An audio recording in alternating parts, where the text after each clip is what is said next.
Bismillah, salam alaikum. Donc, comme je vous l'ai dit, on va essayer de voir dans cette vidéo les différentes parties pour le chapitre en ce qui concerne l'étude sismique. Donc, dans cette étude sismique, vous aurez une introduction à faire, le choix de la méthode. Bien sûr, la méthode qu'on va utiliser, ce sera la méthode analyse modale spectrale, qui est bien sûr définie dans le règlement RPA.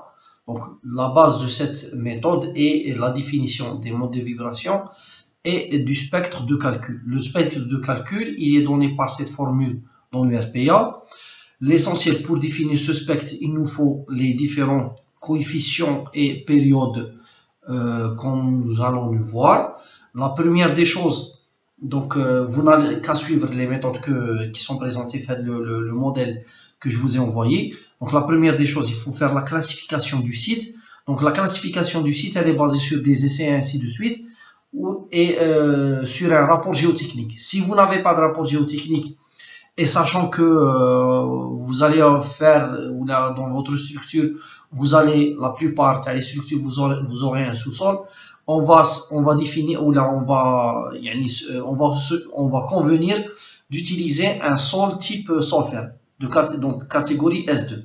Donc à partir de cette catégorie, dans le RPA, vous allez définir les deux périodes de caractéristiques, le T1 et le T2.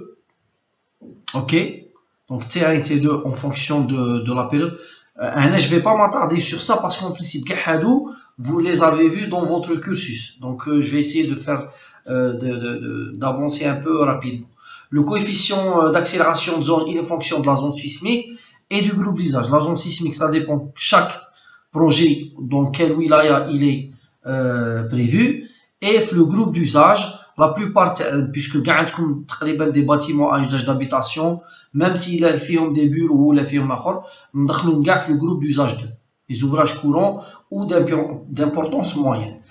Et ensuite, après ça, vous définissez le coefficient A qui est donné sur le tableau de l'URPA. Le coefficient d'amortissement sismique, donc là, on a besoin de définir le XI, le pourcentage d'amortissement critique. Le RPA, il ne donne pas une valeur lorsque vous avez une structure qui est contreventée en même temps par des portiques autostables et des voiles.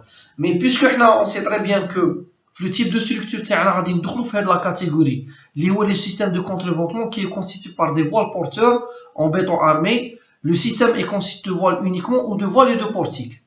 Donc, il est quand la catégorie, on peut définir le XI égal à 10%, puisqu'il y a une présence de voiles en béton armé et des murs en maçonnerie.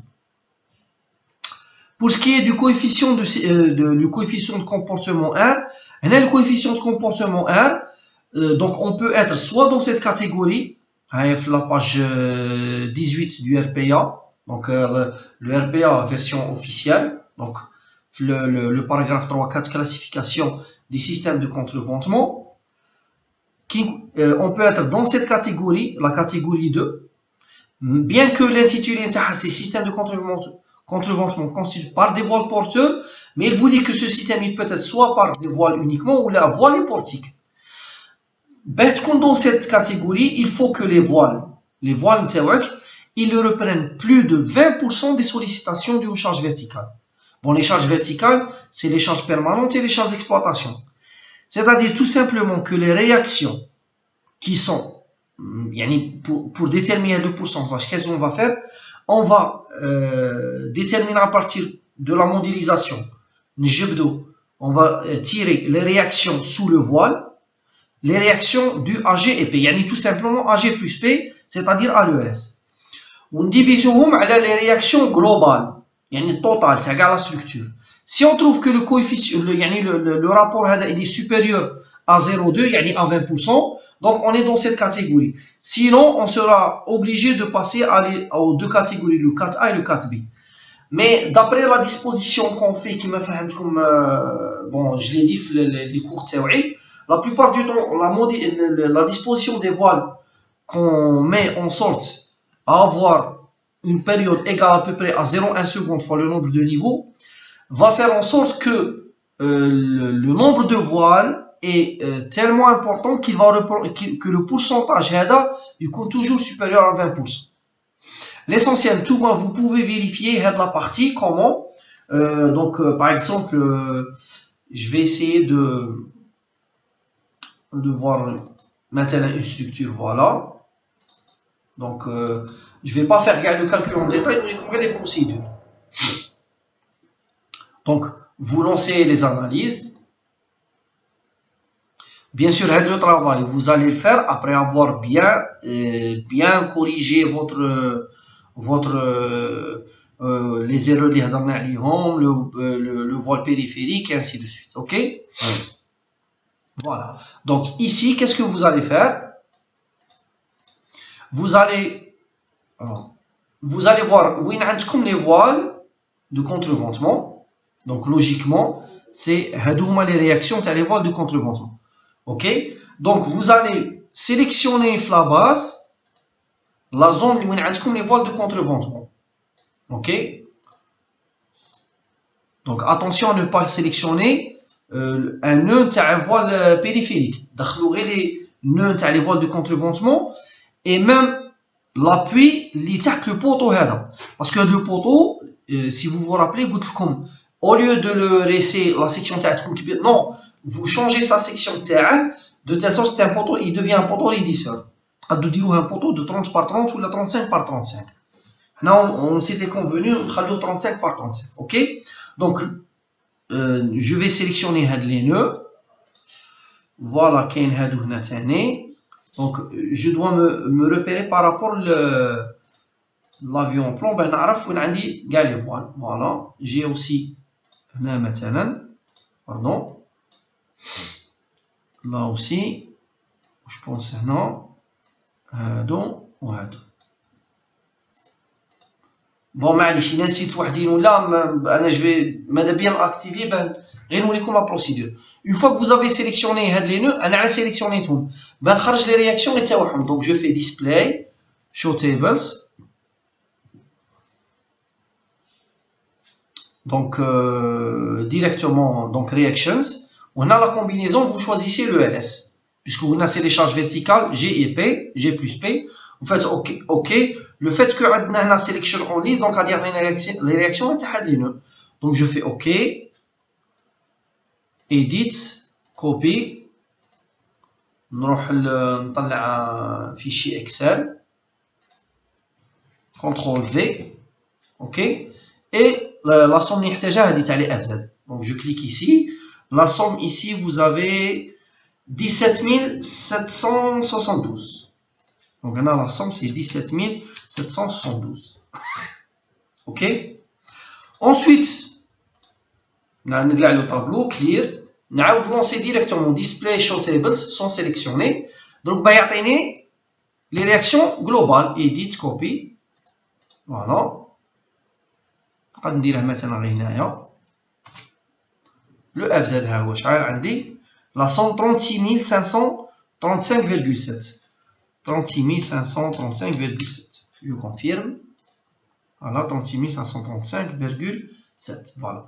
Le rapport, donc j'ai le rapport, c'est 17 772 divisé par 36 535,7. Donc fois 100%, en pourcentage, c'est 48%. Donc on est sûr, d'après la définition, que les voiles reprennent plus de 20%, 20% des sollicitations dues aux charges verticales.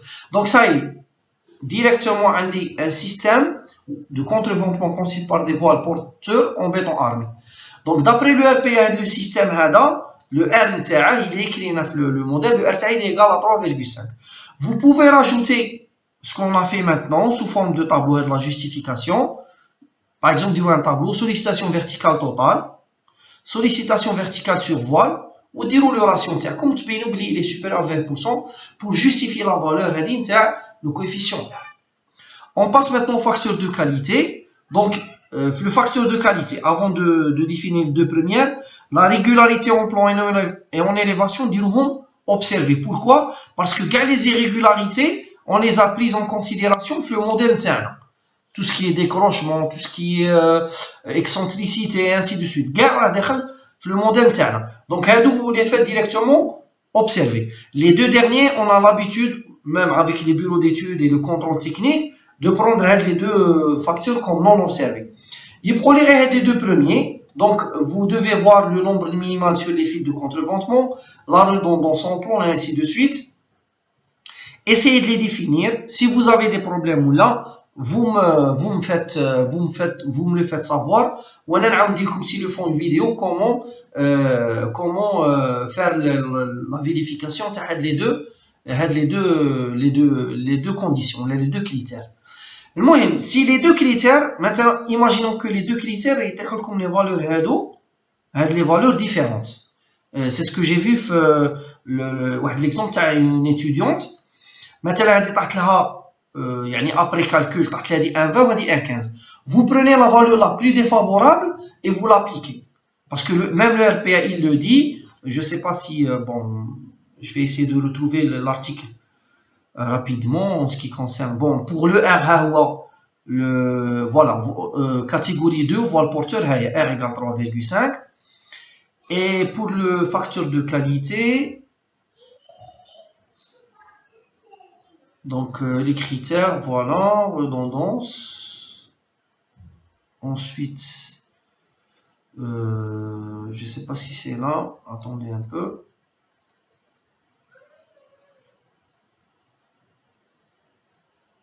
Voilà, c'est la page 34 sous l'article 433. Dans la détermination de la valeur de Q, il y a lieu de tenir compte que les irrégularités en plan et en innovation ont déjà été prises en charge par le modèle. Donc les irrégularités, c'est pas la peine de pénaliser. Ça, ils ont été pris en compte. Donc, c'est pour la partie Lula. Par ailleurs, en cas d'analyse tridimensionnelle, c'est ce qu'on est en train de faire, il y a lieu de prendre comme valeur Q la plus pénalisante des deux valeurs calculées dans les deux directions. Donc la plus pénalisante, c'est-à-dire la plus importante. Donc, un côté 1,20, un autre côté 1,25, tu prends 1,25. Tu prends la valeur la plus importante ou dire bien le spectre. Le spectre, vous avez la feuille de calcul qui a été établie par M. Albert. Vous introduisez ici les valeurs. Vous avez la période et le SA sur G. Vous les copiez, vous les collez dans un fichier texte. Ensuite, vous les introduisez la suite les calculs ou la procédure qui suit. Je pense que vous l'avez faite le cursus TERCOM. Une fois que vous avez terminé, donc vous allez définir un fichier spectre. Vous allez ensuite définir les composantes EX et EY. Une fois la partie terminée, nous connaissons maintenant la partie introduction des données le fichier interne en ce qui concerne l'analyse sismique. Donc, qui nous sûr que les valeurs sont correctes. Ensuite, on va lancer les analyses théoriques et on déterminera le nombre de mondes à considérer.